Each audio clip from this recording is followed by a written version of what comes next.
So to advance bold change in our democracy, we need bold solutions. I think everybody can agree that we have some challenges in this country.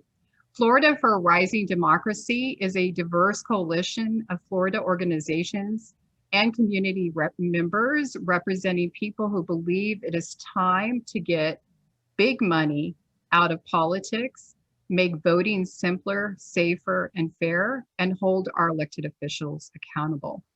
We are aligned and supportive of the 170 national organizations formed under the Declaration for American Democracy.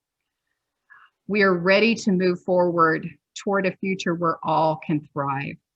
To take action and stay in touch with what is happening with regards to democracy reforms in Florida, we will be sending out and including in links a declaration for Florida Rising Democracy.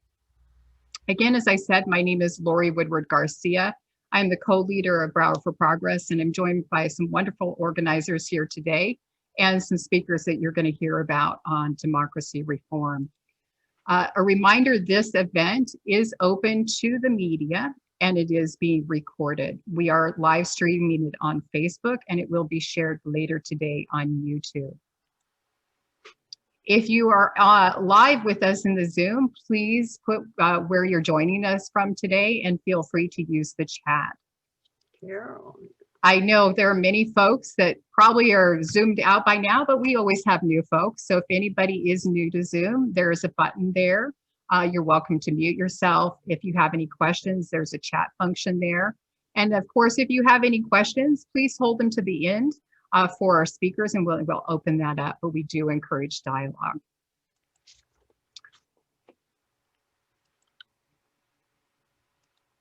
All right, our discussion today is Declaration for American Democracy. I'm very excited. We will be having Representative Ted Deutch, Congressman Ted Deutch will be speaking with us. We have Florida Representative Anna Eskamani with us. We have Jhody Polk, you're gonna love her, great story. And we have Maxine Lobel.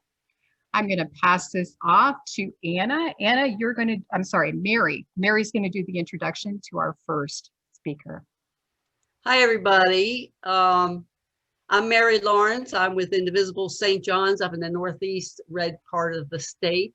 And I'm expressly honored to introduce Maxine Lobel. She's a retired licensed clinical social worker now living in Florida, yay, and devoting much of her time to activism focusing on climate issues, voting, and democratic reform. She's the Florida State co-leader of Elders Climate Action, ECA, and she was the Florida State co-leader of Elders Stand for Fair Elections, yes, ESFE. Both of these organizations are part of the Elders Action Network. ESFE began organically as a response to the injustice members of EAN felt following the Wisconsin primary debacle in April. For 7 months, the ESFE team worked in 5 targeted states to get out the vote, particularly focusing on cohorts that had a history of voter suppression, non-engagement, and the youth. Maxine was the Florida co-leader for this initiative, and since the election, Maxine's worked with numerous groups to defend the election results and commit to actions to prevent a stolen election. Welcome, Maxine.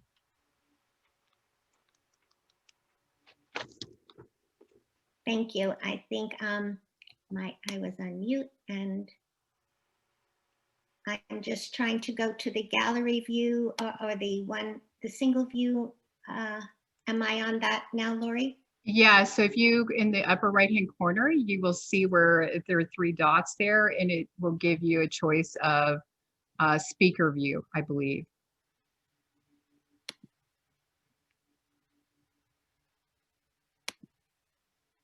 I'm sorry, Lori. Normally I can get to that easily from the other screen, but now. No, you are. I'm seeing you as, yeah, you're there. All good. I apologize. So thank you all for having me here today. My name is Maxine Lobel, and I'm very privileged to be on such an illustrious panel. I speak as a member and a representative of the Elders Action Network.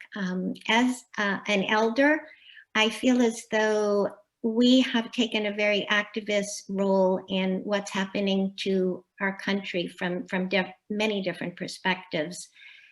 The role that we began with, as the introduction said, started with a primary in Wisconsin. And there were so many of us who were outraged by what happened there that the Elders Stand for Fair Elections just organically evolved. And we worked very, very hard over the past 7 months leading up to the election to ensure a safe and fair election. And then, of course, there's been ongoing issues since that election that have also had to be addressed.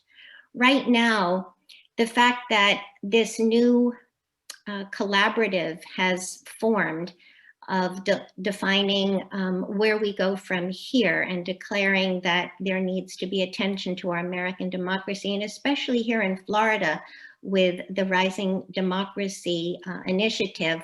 I am thrilled because in working for a fair and safe election here in Florida, I honestly was extremely disappointed at the results after very intense hard work that really tried to look at the types of ideals and values that would protect our democracy and make it better even than what it was before in terms of justice and equality, having people really want to engage with our system of democracy, which many of them don't because they don't feel heard, they don't feel represented.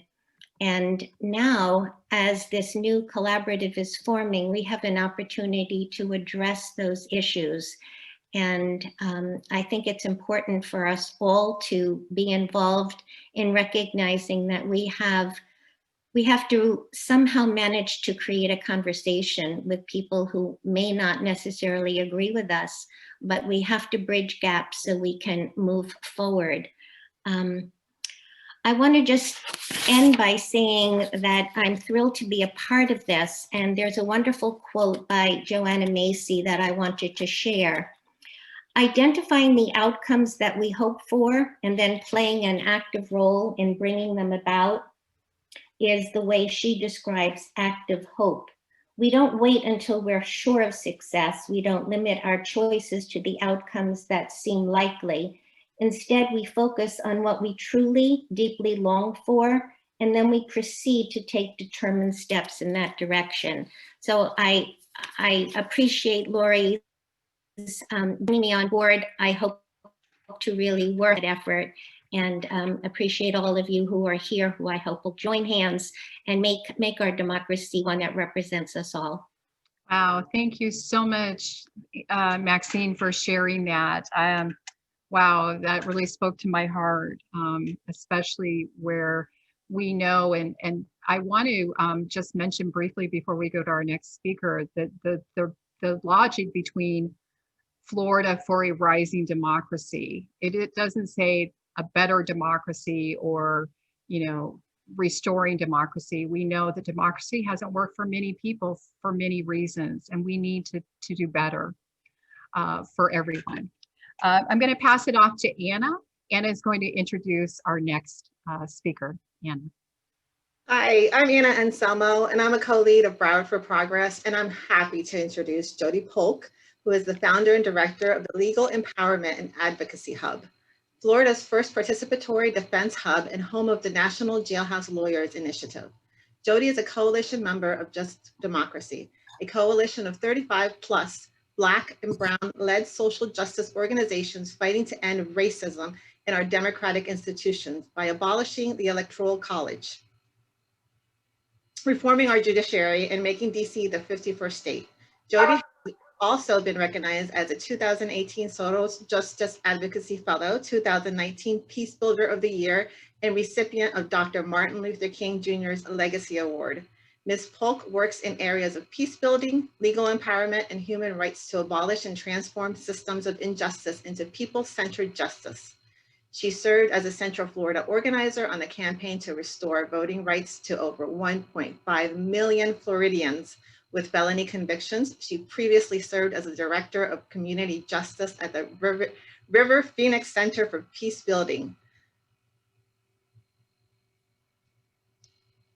Thank you so much. Very excited to be here. Thank you, Broward, for progress. It's always empowering to be seen, to be heard.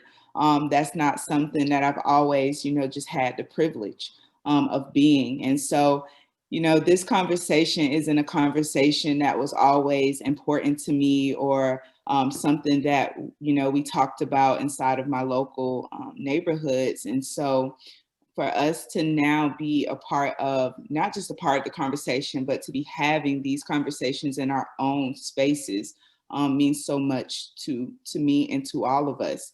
I grew up in Gainesville, Florida, which is a very segregated community. I really had no awareness of structural racism, politics, or poverty, even, growing up. It wasn't until I was incarcerated in the Florida Department of Corrections for 8 years at the age of 23 that this became a part of my own legal identity. I did very well in school, always was passionate about learning and education, but it was that passion, that eagerness, to learn that actually separated me from many people inside of my own local neighborhoods. And so while incarcerated, I had the ability, I studied law, I was a certified law clerk that served the legal needs of the incarcerated population. And like so many others, it was the first time in our lives that we really got the opportunity to see how law and policy actually impacted our day-to-day lives. And so when I returned home, I remember coming home excited to not just, get into the space, get into the law, but to learn and to bring that education back into communities, back into neighborhoods, lives where I knew that it did not exist. And so I would say about 3 years after my release from incarceration, I had the opportunity to join the campaign to restore voting rights and became one of the Central Florida organizers on Amendment 4, which restored the voting right to over 1.4 million Floridians with felony convictions inside of Florida. And it was during that campaign that not only did I learn about the role of government, about just how my voice was, not just wanted, but needed inside of those spaces. But it was the first time that a lot of people in my neighborhood and community also learned, because I got to bring that information back into our communities where we lived and where we were and where we existed.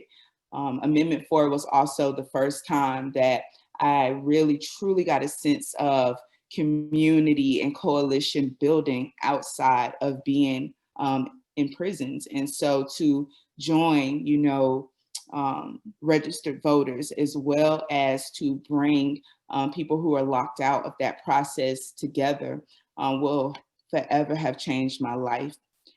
When I started the National Jailhouse Lawyers Initiative, it was important. It was so important because I recognized from my experience of being inside just how central law libraries and prisons were and how connected they were to our outside neighborhoods.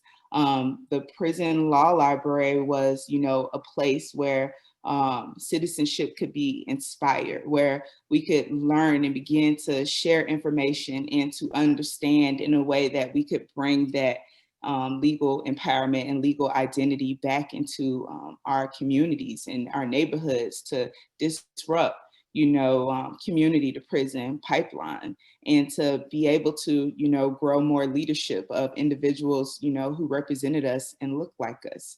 So the mission for L.E.A.H is what we call the Legal Empowerment and Advocacy Hub. It was very simple.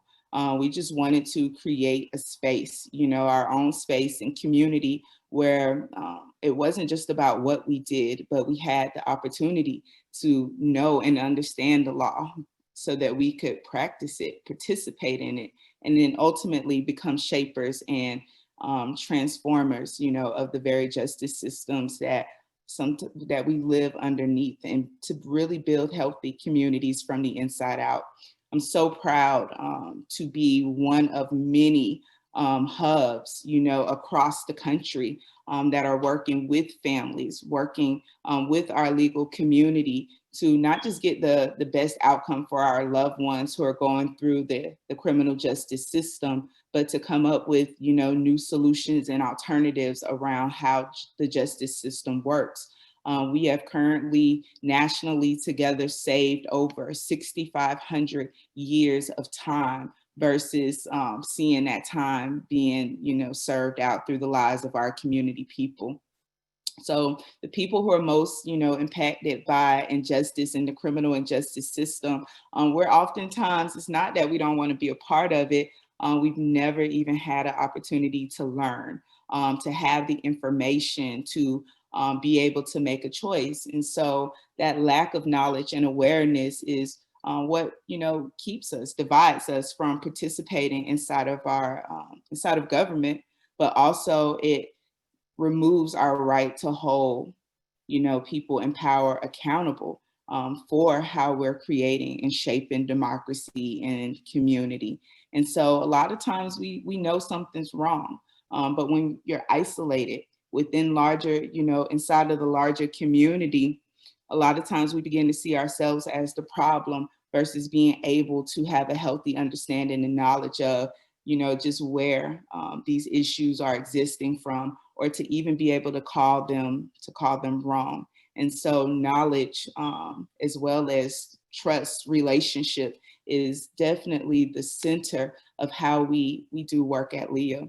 So proud, very proud as an organization, but also as a community member, to be moving into 2021 with the partnership of Just Democracy, and to not just be able to have a space where we can learn new information, but to actually organize with Black and Brown-led organizations to build power, to really break down those racist structures in our democracy in and outside of our communities.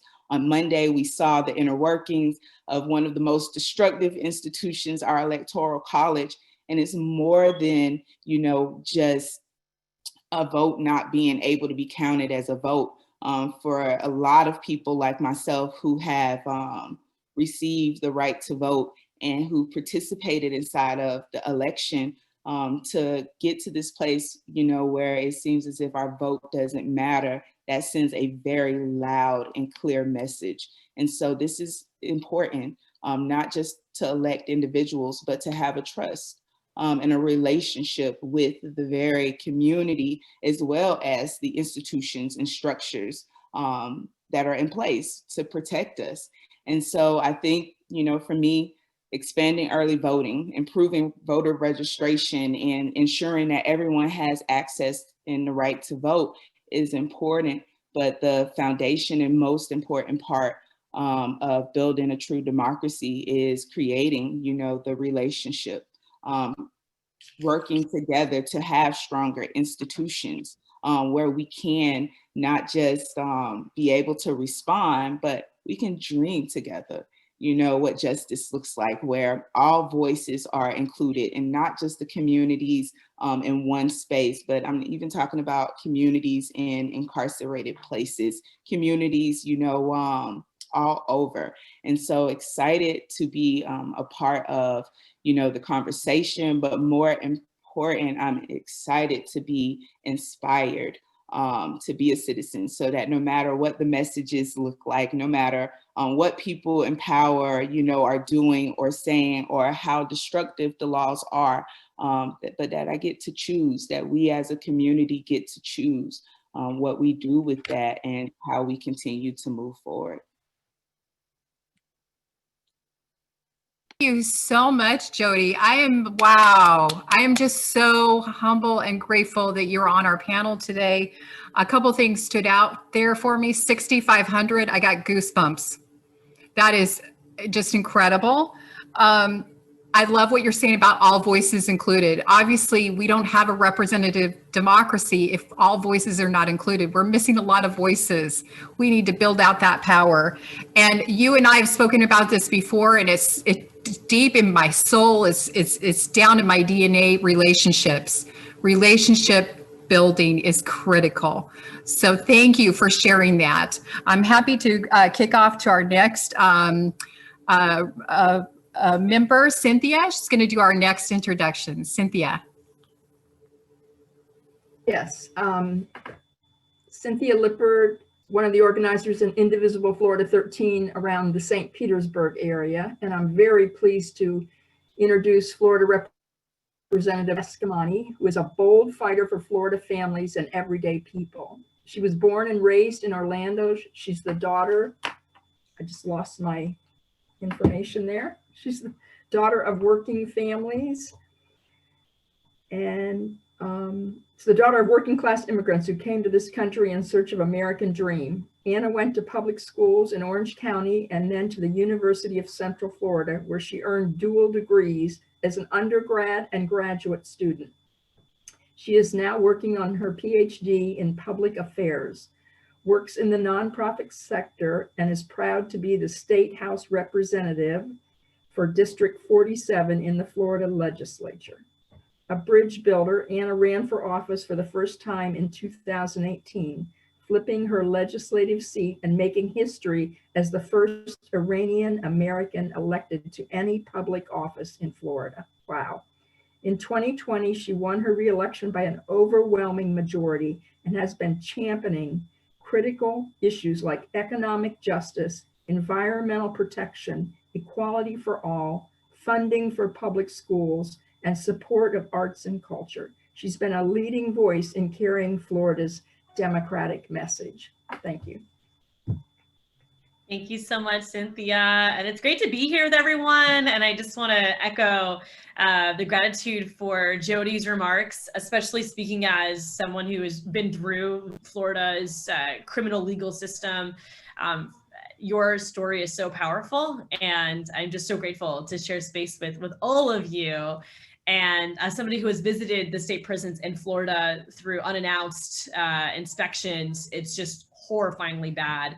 And mass incarceration is a serious problem in Florida, which is why I think that majority of Floridians supported rights restoration. So I thank you for your work and getting Amendment 4 passed. And with that said, again, my name is Eskamani, and I am really excited to be here because Florida needs you. This is a really, really tough state to do good work in, and time and time again, you know, we see how deeply important these basic needs are. Whether it's criminal legal system reform, whether it's good public schools, attainable and affordable housing, an unemployment system that actually works. Making sure that we have access to food for every family member. I'm very passionate about anti-poverty initiatives and just making sure that we meet a person's basic needs, knowing that if we can create an environment where folks reach their fullest potential and have efficacy, they're going to be able to get the best job. We're going to attract the best jobs. And folks are going to engage in democracy in very meaningful ways. And though we saw a record turnout, this past cycle, we know there are still millions of people who don't vote, millions of people who don't realize their vote matters, and of course, millions of people where we disenfranchise them with different policy agendas in mind. I'm going to be brief in my comments because I want to see what questions folks have as well. But it does bring me to one of the biggest issues that I think Democrats need to do a better job in talking about, and I've been trying to champion for the last 2 years in my public service, is the sick influence of corporations within all of our systems. We talk about mass incarceration, private prisons, the privatization of healthcare within prisons. Even public prisons have privatized healthcare, and systems like JPay are private companies that make money off the incarcerated through the only platforms that folks have to communicate to loved ones. You go into public education, you see corporations getting involved with the privatization of public schools, and these private entities make huge political contributions to candidates as well. maintaining the status quo. And then of course, when we look at our tax system, you know, Florida has one of the most regressive tax systems in the country. Low income folks pay more of their annual income to taxation more than the richest of Floridians. That inequity means that we don't have enough money to even support these basic needs and programs that everyday people need to survive. And so when corporations find loopholes and give themselves tax breaks, they only are enriching themselves and their friends. Workers rarely see that benefit. And it leads us to where we are today, where we have an unemployment system designed to fail, water and air that faces pollution. We see utility companies dictate the agenda versus Florida having a renewable energy portfolio that pushes utility companies towards a cleaner future without fossil fuels. So corporate influence really is so intrinsically tied to this system that is designed to continue to keep everyday Floridians out of the process, to make it harder for everyday Floridians to be engaged, which is why I think, you know, legislation like HR 1 in Congress, but of course efforts at the state level, whether it's rights restoration, campaign finance reform, tax policy efforts like combined reporting, which would close some of the biggest loopholes that corporations abuse. All of that would help us not only generate more revenue to the state to pay for essential services like healthcare and support for seniors, veterans, those with disabilities, affordable housing, but it also ensures that we're able to invest in infrastructure that everyone benefits from, not just those biggest corporations. And so I'm very excited to see what else is on folks' minds. You know, I think that talking about a democracy that works for everyone has to, of course, integrate voting access and access to the polls. But if we don't also talk about campaign finance reform and just the ridiculous influence that corporate money has in both political parties, I didn't even mention sugar money as another example. You know, two of the biggest contributors to campaigns in Florida is sugar and Florida Power and Light alongside other utility companies. And utility companies are in particular very frustrating because these are monopolies in Florida. You don't get to choose who your utility company is in Florida. And yet these regulated monopolies spend millions on the campaign trail to ensure that they have control over how much you pay. They have control over how energy is produced. And, you know, they're going to choose the cheaper route than pursuing advancements with renewable energy. They're going to drag their feet because there's no pressure to do anything else. There's no competition forcing them to pick up the pace on renewable energy. So corporate influence is definitely something that we need to talk more about, and also get specific. You know, I think a lot of times we talk about corporate influence in kind of a theoretical sense. And we mentioned special interests, you know, we kind of just use the rhetoric versus get down to the nitty gritty. And just to give you some examples, Target Corporation is a company that benefits from loopholes because they're a multi-state company, and they claim that their revenue isn't made in Florida, it's made in a different state because of where their headquarters are located. MasterCard, the credit card company, does the same thing. They claim that they don't actually have revenue in Florida because their revenue is where they process their transactions in a different state. And Circle K, a gas station company, Circle K has another entity that owns their trademarks. And so when they make money in Florida, that income is offset by paying into another subsidiary that they owe. And so because they pay for that, they say that they actually make a lot less in Florida because that expense they basically create a fake expense for themselves. So these are just a few handful of examples. I mean, Publix supermarkets, everyone loves a good Publix sub, but Publix has been one of the reasons why we don't have a plastic ban in Florida, and local governments have been preempted of banning plastic because Publix pushed for that preemption to happen. And almost every local control issue you can think of, a big corporation was behind it. So not only are they pushing for policies that maintain the status quo, but they're stripping away local government's abilities to actually do something about it. So with that, I'll toss it back to the next speaker, but really excited to be here, and much love for everyone that's tuning in today.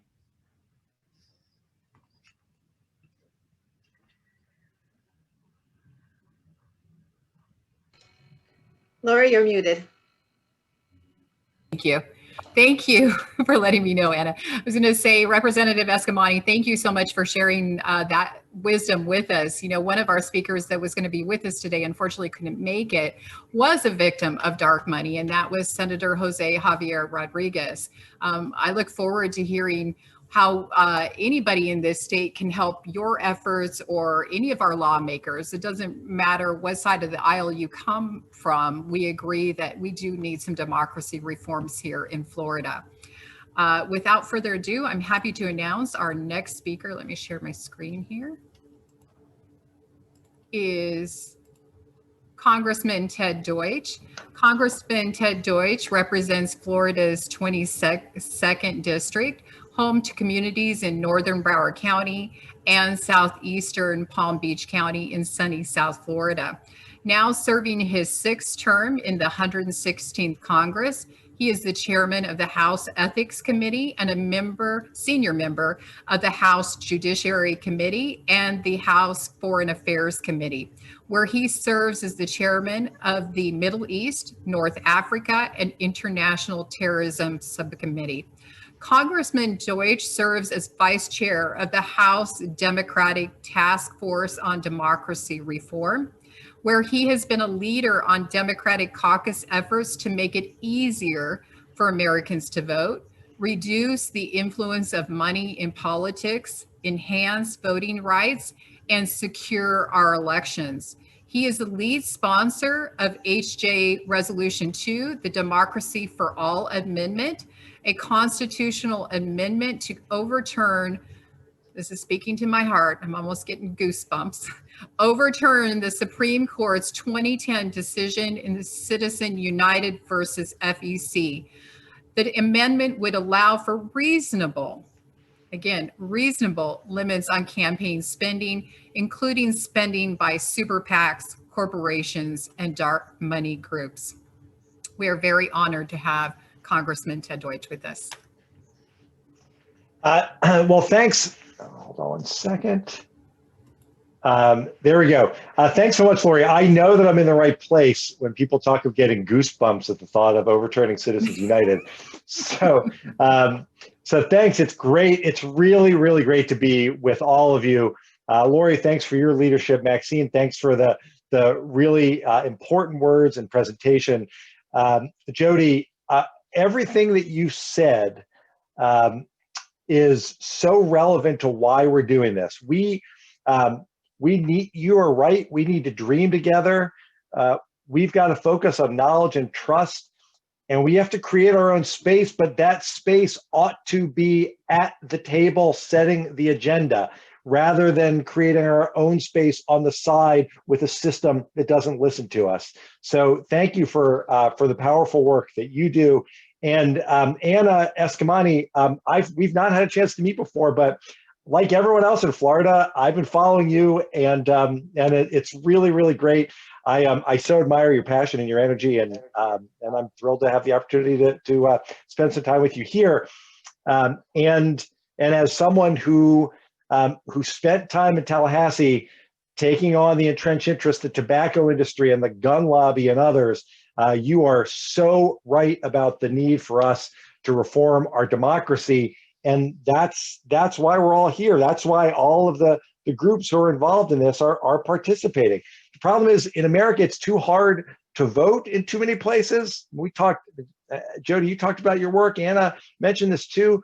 Returning citizens have the right to vote because of what the citizens of Florida did. And yet, here is our legislature and the leadership of our legislature and our governor working as hard as they can to take away the right that the citizens worked to ensure that they could exercise the important right to vote. So it's too hard to vote still. Our government isn't responsive enough to the voters. And that's a recipe for cynicism, and which is what Donald Trump fed off of. That's a recipe for corruption. And it puts an easy target on the American electorate, on all of us, for disinformation attacks, both from foreign actors and from domestic, even the President of the United States. The Biden administration and Congress now we'll have a historic opportunity to respond to the most expensive election in our history with reforms that'll get money out of politics, that'll bring sunshine to these secret campaign funders, and that'll most importantly lift up your voices, lift up the voices of the American people in our democracy, since it is your voices that matter most. Frankly, it's your voices that are the only ones that matter. So let me just quickly touch on a couple of things we're doing in Congress. Anna made reference to this. HR 1 that the House passed this year is about lifting up the people and ensuring that the true power in our democracy rests with them. The government works better when there are more Americans participating, when people believe that their voice is being heard, when they believe that our vote really matters, when they know that they're deciding who's going to represent them instead of having this sense that it's the politicians who are deciding who you're going to vote for and everything else is up to them. When government officials are held accountable to their constituents and to the law, that's when things really start to change. We elected Joe Biden and Kamala Harris to the White House because they didn't want, and we don't want, another 4 years of seeing American values trampled upon in the Oval Office. And so if we're successful and we move forward with HR 1, we're going to move past this era that we've lived with for the past 4 years. We're going to learn for it, and we're going to learn to repair the weaknesses that open our country up to abuses of power over these past 4 years. The fact is, Donald Trump as president diverted taxpayer funds to his own properties for his own profits. He didn't release his tax returns, unlike predecessors for 40 years before that. And after the election, he's worked hard to undermine the results and to overturn the election through disinformation and trying to manipulate his supporters. HR 1 will prevent future presidents, Republicans and Democrats alike, from other kinds of abuses like that. It goes well beyond presidential reforms. It strengthens the ethics enforcement across the federal government. It adds a code of ethics for the United States Supreme Court justices. It strengthens lobbying rules in Congress. And if we do all of these things, we will start to return power to the American people for an agenda to be set by them. But I will finish, Lori, with a reference to what I've spent time working on. Citizens United is a decision that the Supreme Court issued while I was running for Congress. And I vowed that if I had the opportunity, I would do everything I could to overturn it, to make sure that we didn't see the massive amounts of money pouring into our elections from secret groups and from billionaires and from corporations, unchecked money. But that's exactly what we've seen. And the Democracy for All Amendment will overturn Citizens United. As you point out, it will allow us to set reasonable limits on money that gets spent. And here's what happens when we do that. When we do that, we realize that everyone's voice will matter. We'll have an agenda that is set based on your interests and not the interests set by large special interests and corporations. And we'll finally be able to declare that free speech really is free, that it's not just up to the wealthiest individuals to have the right to decide what gets said and who hears it. And when we do that, we will restore people's faith in our democracy. We took an enormous step toward doing that when we elected Joe Biden and Kamala Harris. And as we go forward with HR 1, and as we go forward with our efforts to overturn Citizens United with the Democracy for All Amendment, and as all of you continue to do the vitally important work that you do in all of the different ways that you do it through the coalitions who are on this call, from Declaration for American Democracy, Indivisible, and Broward for Progress, all of us working together are going to start to reshape the way that our democracy works for the better, for the people, and for our future. And I'm really just so honored to be with you and to celebrate the work that you do and to partner with you in trying to do this really vital work. Thank you so much, Congressman. That was really really telling, and I think unless you're living under a rock, we recognize that this country is really, we have to have fundamental changes at a national level. Speaking to HR 1, John Lewis's bill, other bills, but also on a statewide level. And some of the, I've seen in the chat, some questions coming up about redistricting and all of that. Before we open it up to questions through the chat, I do want to ask if there are any folks from media that have any questions for our panelists. I know that they're on a schedule, so they were, we want to give them first privilege. And you're welcome to unmute.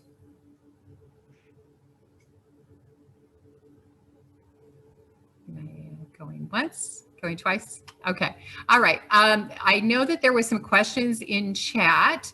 Either Anna or Mary Lawrence, if you, I know you've been keeping track of some of the questions to our panelists. I do want to just make sure that we are mindful of that. If we will probably finish about in about 10 minutes, if that's all right with folks. I know we got started just a couple minutes late, but any questions we are not able to get to, I will make sure that we forward to the person that it is directed to, and we'll see about getting them to follow up. Anna or Mary Lawrence or Cynthia, were there any questions in there that we should direct to Linda panelists? Gonzalez had a question. I don't know if she wants to ask herself. Okay. Thank you very much. Thank you, Congressman Deutch, and thank you, Anna, for your leadership protecting our democracy.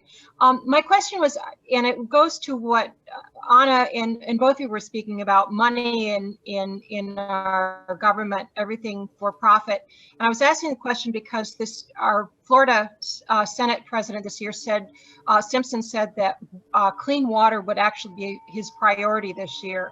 And I'm just wondering what you make of that. Does that mean there's really going to be an honest effort to take on the polluters and do something about the water pollution and all of that? And also for Congressman Deutch, what's the latest on our your carbon initiative, which is so important for all of us, the carbon fund for citizens? Sorry, 2 questions in one. Thank you. Anna, go ahead. Thank you, Congressman, and thank you, Sure. Linda, for that great question.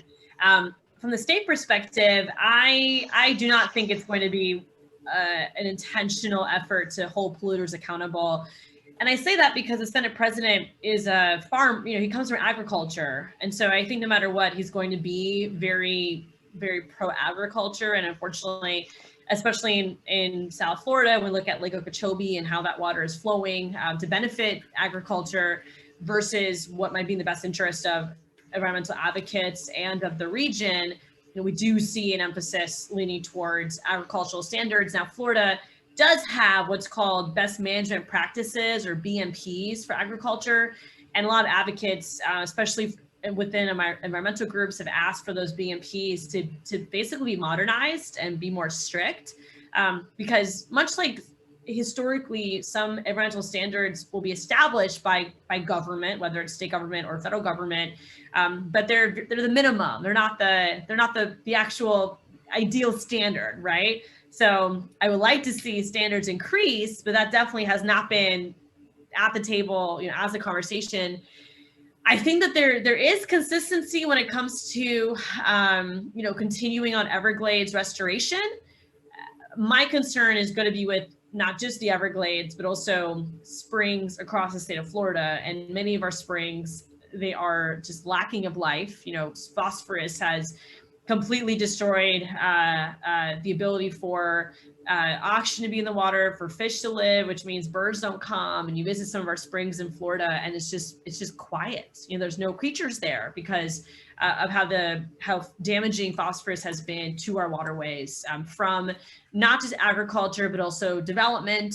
And we have a lot of efforts and steps to take to allow our water supplies to rejuvenate. And unfortunately, we see in areas like in Alachua with Genie Springs, where water bottling companies want to pump more water out of the ground. And that impacts the Santa Fe River, which again is tied to, everything else. So I remain optimistic that there'll be a lot of good fights had, but I'm definitely cautious when it comes to how some folks define water improvement and what that actually looks like.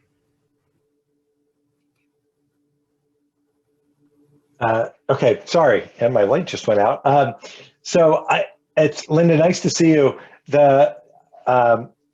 I continue to maintain that if we're going to be serious about combating climate change, we need to put a price on carbon.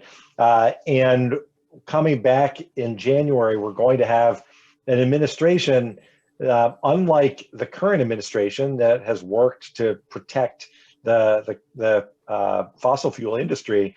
We're going to have an administration that's committed to actually combating climate change, both here and taking an international role in leading that fight against it. And there are lots of ideas, and I think that what we've proposed is something that will really move the needle in our effort to slow carbon output. That's what the scientists say. That's what all the studies say, and our proposal is on the table with lots of other things that we look forward to having an administration to work with that's going to share the same commitment that we all do to combating climate change and creating a safer and healthier environment. Thank you. I see a question in here from Judy. Judy, you had a question for Representative Eskamani? Well, it started out with a question for Anna, but it could also go to Congressman Deutch as well. I'm kind of newish to Florida, and I'm trying to track a number of issues. And this redistricting is coming up as being a hot topic with the census being completed and having the data coming forward. I wonder if either one of you or other panelists could speak a little bit about what you see happening, certainly in the state legislature, but how this affects democracy and voter participation and the kinds of things we want to have in a healthy, growing democracy. I hope that's enough of a question to comment on. Well, Anna, what you're doing is going to determine what we do. So I'll defer to you. Right. It's a great question, Judy. And for those who don't know, the Florida legislature draws its own maps, and we also draw the maps for the members of Congress. And so it's not an appropriate system. Unfortunately, it's pretty much the norm across the country. Some states actually in 2020, or at least one state passed an amendment to remove the map drawing responsibility to a third party, and other states have done that in the past as well. So what that means is that in 2022, probably late 2021, you're going to see lawmakers embark on redistricting, and maps will be drawn for the state house, the state senate, and for Congress. Your local governments are going to draw maps as well. So you're going to want to be very engaged on this process. 10 years ago, I remember lawmakers hosted like a traveling tour to get community feedback. It was kind of like a charade, to be honest. I don't know who was actually listening, but now that I'm a lawmaker, I will be listening. And so doing everything we can to make sure this process is one that is centered on public feedback, and also centered on the Fair District Amendments. Back in 2010, Florida voters approved Amendments 4 and 6, which were requirements of how maps should be drawn in a fair and equitable way. And so if you probably remember as well that maps were not drawn by those standards, and there was a lawsuit filed by organizations like Legal One Voters, among others, and the congressional maps and state senate maps were actually redrawn.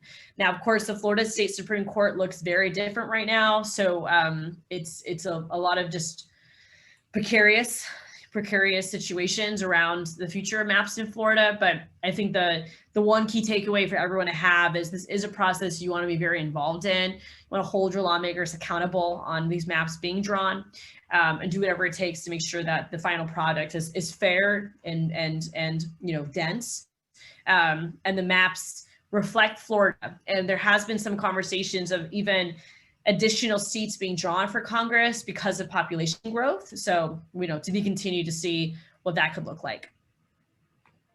I would just add, we think there will be at least one, maybe two new congressional seats because people keep moving to Florida. But the important thing to remember, just from my perspective, having gone through this last time, where the map the legislature drew was thrown out by the court, and we just have to hold Anna's colleagues accountable, as she's going to do most forcefully and directly, because if they draw maps that don't meet the requirements of our Constitution, the amendment was done to try to prevent gerrymandering, then we're going to wind up in court again. So there's a lot riding on this, obviously, and it's good to know that representatives like Representative Eskamani and others will be in Tallahassee, making sure that they remember, that the leadership remembers, it's not like it used to be. They actually have to respect the will of the people as expressed in the Constitution to draw districts that are fair for all of us. Thank you. Well, I can tell you that as a member of Florida, a grassroots leader, and I see many of us on here, I'm sure we will do our part to hold our state officials accountable. And I happen to be sitting in one of those redrawn by the court districts. So definitely I'm mindful of that. There is a question in the chat for Jhody. I believe it was Mary Lawrence was asking a question, and I'm also intrigued about this question. And if Mary, you want to unmute?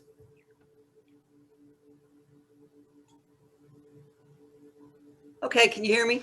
Yes. Yeah. Hey, Jhody. So I keep hearing all the time about prison law libraries. Do all prisons have them, and do you have to be a special person to have access? Such an important question. Thank you, Mary.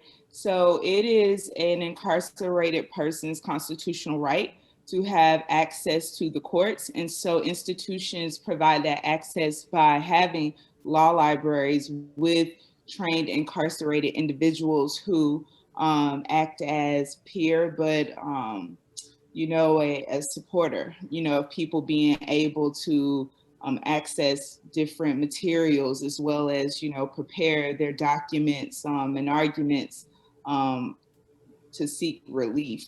Most people assume that people who are incarcerated just seeking post-conviction, but I mean, we dealt with immigration, civil issues, constitutional issues, as well as challenging, conditions of confinement. And so while most prisons do have an incarcerated law clerk or jailhouse lawyer that works in the law library as their job assignment, some prisons can choose to have outside counsel that provides that support through the law library. But even still, there's an incarcerated, individual inside of that space, since we organize with over 400 jailhouse lawyers throughout the country. And so even in those spaces, it's only so much that one one lawyer or paralegal, could provide inside of that space. And so you asked about, do you have to be, someone special to be inside of that position? And right now, I would say the institution typically chooses. I have seen in some places like New York, where you can sign up and engage and request to go through that process.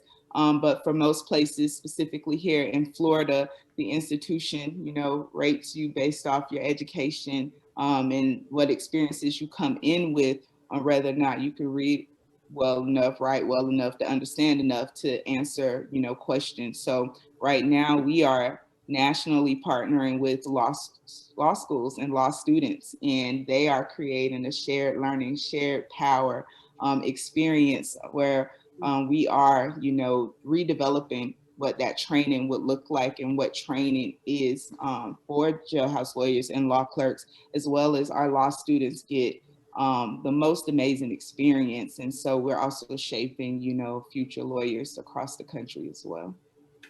That's Wow. great. That is amazing. Just really impactful folks on this panel. I'm very honored to rub your elbows. I'm going to just answer one last question, and then I'll have one follow-up question to all of you.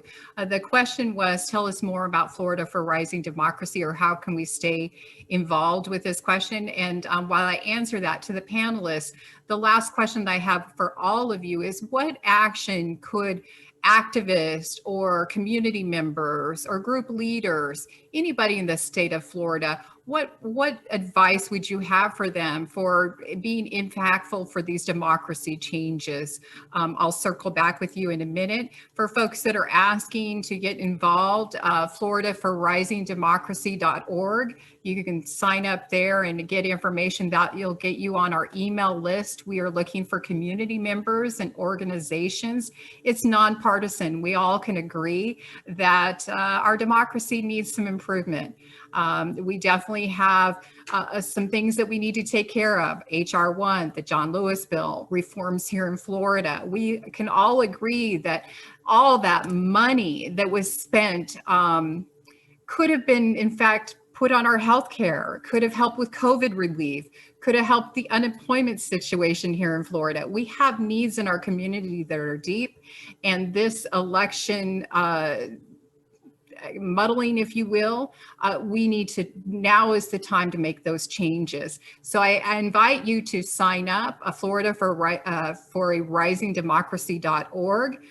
We are lined underneath the Declaration for Democracy, which is a national group of over 170 organizations that are championing for democracy reform. Florida for Rising Democracy, we have to work in tandem because we know that our democracy, we have to make national sweeping changes, but we also have to do the work in Florida on a statewide level. So stay tuned for those alerts by going to that website and signing up as an individual, a community member, or if you want to sign up as an organization. And I will say, as a grassroots leader, this is really in order for our movement or the democracy reforms that we all aspire to, right? It really requires everybody from all walks of life. You know, it is not good for us to be championing democracy reforms leaning one direction or another, or having this label or not.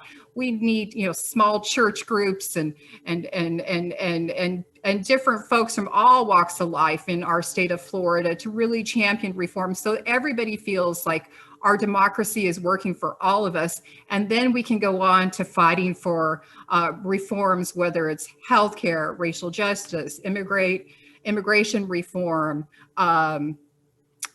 COVID relief, all of those issues we can champion for so that we can all live our best life and thrive. So let me just go circle back with each of our panelists and ask that one question.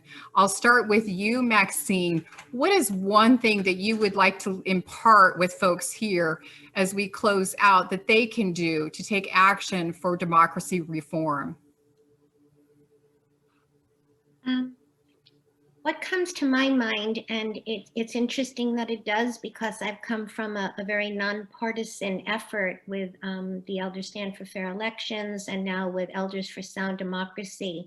But when I think of the myriad of legislation and the things that represent a forward look to how democracy can be improved, I think of the stalemate that exists in Congress, in our federal Congress. And the only way I believe we're going to be able to enact these laws is to get rid of that paralysis. And to me, that means having the Georgia Senate runoff go in favor of the two Democratic candidates so that we can have a likelihood of these different legislative bills go forward and pass. That's what comes to my mind. Thank you so much. And the same question for Jhody. What would you impart on the good folks watching us here on Zoom as well as on Facebook that you would recommend for a champion for democracy reforms? So first of all, forget what we've learned from just the data and the media, you know, about people, and get to learn, you know, about people through genuine relationships, through, you know, conversations. This should not be our job. I do not work for justice and democracy. I live a life that models justice and democracy and support, you know, grassroots organizations, mamas, you know, people like myself, support organizations like, you know, or coalitions like Just Democracy that has, you know, that full breadth of, you know, grassroots organizations that can't always be on social media or out inside of the press because we're inside of, you know, our neighborhoods doing that actual work.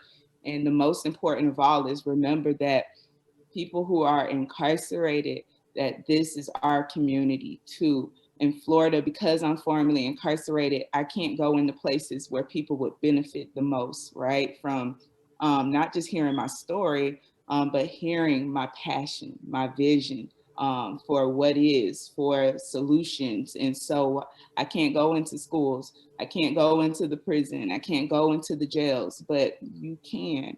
And so go in, talk about it, and don't go in with again, the language that we've created. Just go in as, you know, one fellow human being, one fellow Floridian, you know, to another, and have the conversation around what does the solutions look like? What are, you know, those needs that Anna was talking about? And then asking ourselves every day, you know, what is mine to do, and doing that as best as you can.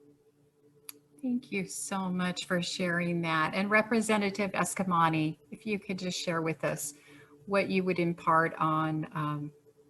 She had to leave. She did. Appointment, Okay. but she did type up that keep doing what you're already doing, build local power, and keep an eye on legislative session 2, which formally begins in March, but committee weeks start the 2nd week of January. All right, we've got a mission to do. And lastly, Representative Congressman Deutch, if you could share with us what you think we should all take away from this. Well, first of all, we should be immensely grateful to Jhody for joining us today.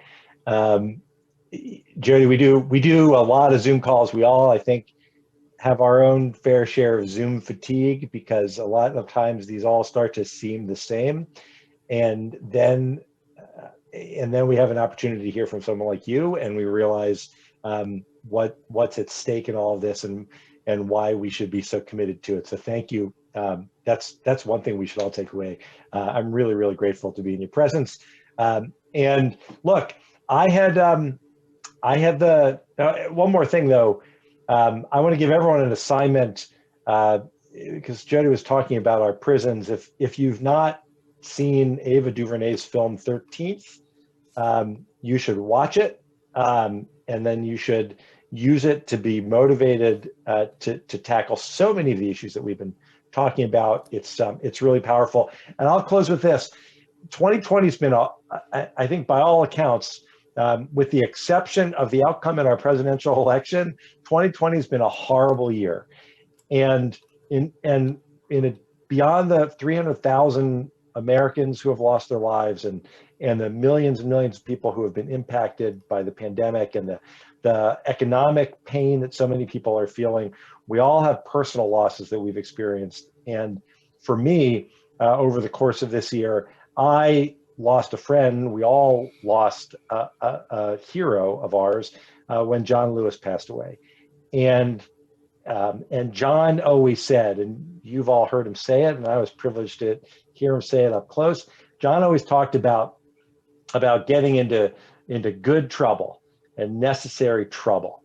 And when we're talking about strengthening our democracy, and we're talking about reforming our elections and making our government more responsive to all of us, that's something we're going to accomplish by getting into some good trouble, by making sure that your voices are heard, by getting out there and not taking no for an answer when your elected officials say they don't want to talk to you about this.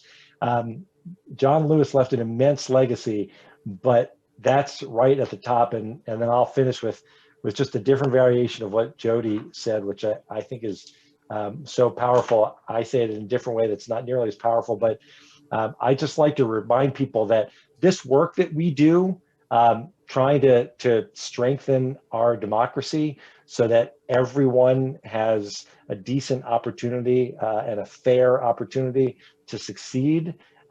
It's not what we do. This isn't the work we do, it's who we are. And when you remember that, you're going to be more effective, you're going to bring more people along, and we're going to be a lot closer to making change. So thanks everybody for having me, and keep up the great work. Thank you so much. Thank you, everybody, for joining us. Again, I will be posting this. You can find, if anybody missed or you want to share this, this is on our Brower for Progress Facebook page. You're welcome to share it, and it will be on our Brower for Progress YouTube at the end of the day. Thank you, everybody, for joining us. Have a wonderful afternoon. Keep up the good fight.